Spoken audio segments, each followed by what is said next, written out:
Bienvenue dans Star Fox Analytics, le podcast au cœur de vos décisions. Aujourd'hui, on plonge dans le monde des cookies web.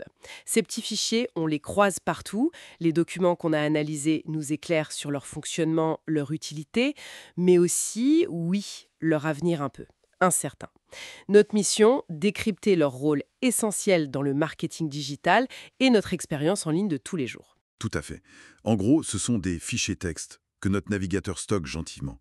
Et ça permet au site web de se souvenir d'infos clés sur nos visites. C'est vraiment la base pour la personnalisation, pour le suivi comportemental et même pour des fonctions très basiques des sites. Justement, parlons valeur. Comment est-ce que ces petits fichiers texte, concrètement, y créent de la valeur pour les entreprises et pour nous? Alors, il y a principalement trois aspects.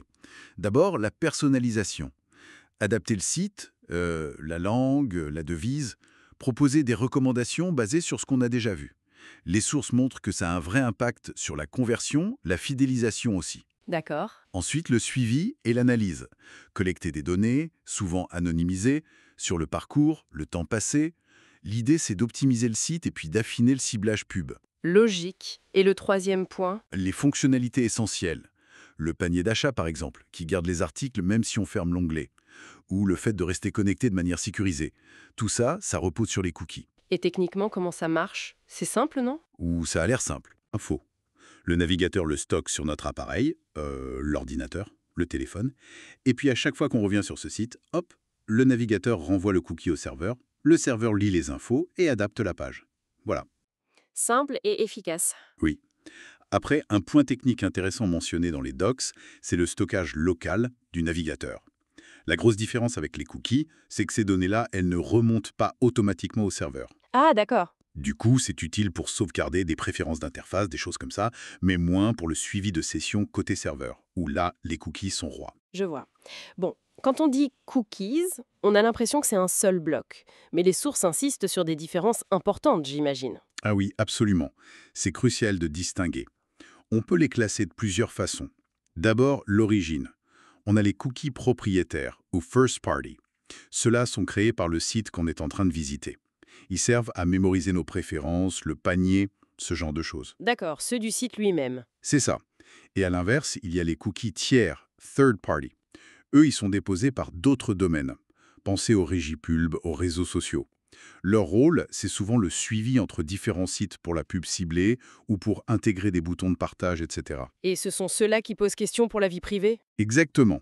C'est surtout ces cookies tiers qui sont au centre des débats, parce qu'ils permettent de tracer une partie de notre activité sur le web, au-delà du site visité. Très clair. Et j'imagine qu'ils n'ont pas tous la même espérance de vie, ces cookies. Non, c'est l'autre grand critère, la durée. Il y a les cookies de session. Eux, ils sont temporaires, pouf, supprimés dès qu'on ferme le navigateur.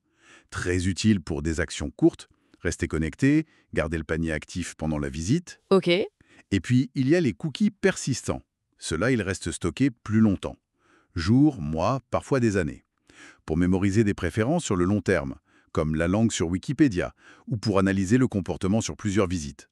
Et ils peuvent être propriétaires ou tiers. Donc, origine, durée, il manque quoi? Leur but final. Précisément. La classification par finalité.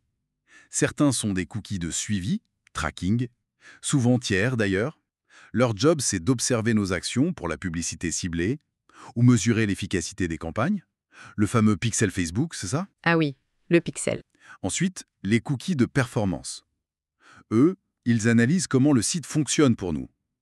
Est-ce que les pages sont rapides? La navigation est fluide? Ça peut être des first ou des third party. Et enfin, les cookies techniques. Presque toujours propriétaires, eux, ils sont juste indispensables pour que le site tourne correctement. La sécurité, la gestion des serveurs. D'accord, donc si je résume ce point clé, les cookies, c'est pas du tout un bloc uniforme. Il y a les essentiels techniques, ceux pour l'analyse, et puis cette catégorie particulière, les tiers, pour le suivi, qui sont vraiment au cœur des enjeux de confidentialité actuels. C'est bien ça? C'est une excellente synthèse, oui. Et ça nous amène tout droit au sujet brûlant, l'avenir des cookies tiers. La tendance de fond, c'est clair, c'est le renforcement du contrôle de l'utilisateur, le privacy by design.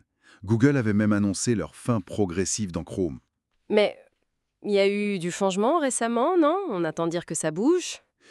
Effectivement, Disons que face aux pressions, notamment de l'industrie publicitaire qui dépend beaucoup de ses cookies, Google a l'air d'ajuster un peu sa stratégie. L'idée serait peut-être au moins une suppression totale qu'un système qui donnerait un choix plus fin à l'utilisateur. Mais bon, la direction générale reste la même. Plus de contrôle pour l'individu. Et de toute façon, d'autres navigateurs comme Safari ou Firefox les limitent déjà pas mal depuis un moment. Tout à fait. Ils sont précurseurs sur ce point. Alors, quelles conséquences on peut anticiper si ces cookies tiers disparaissent ou sont vraiment très limités? L'impact serait majeur. Surtout pour le retargeting publicitaire, cette pub qui nous suit partout. Du coup, ça pousse toute l'industrie à accélérer sur les alternatives.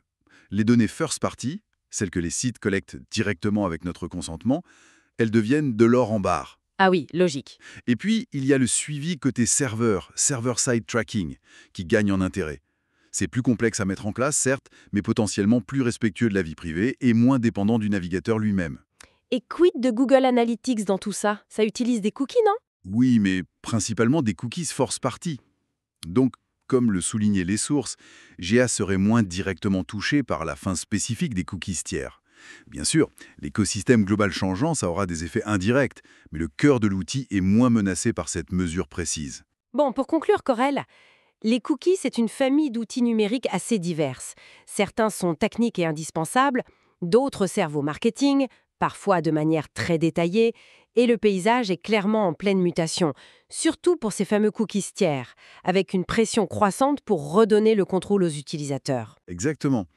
Et ça pose une question fondamentale pour l'avenir du web, je trouve.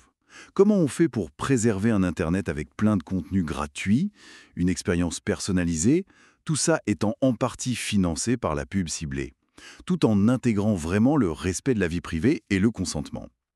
Trouver ce nouvel équilibre, c'est peut-être ça le vrai défi pour tout l'écosystème digital. Innover avant que la technologie ou la loi ne l'impose de manière, disons, plus brutale. Merci d'avoir écouté Star Fox Analytics. Pour aller plus loin, téléchargez nos guides sur starfox-analytics.com. À bientôt!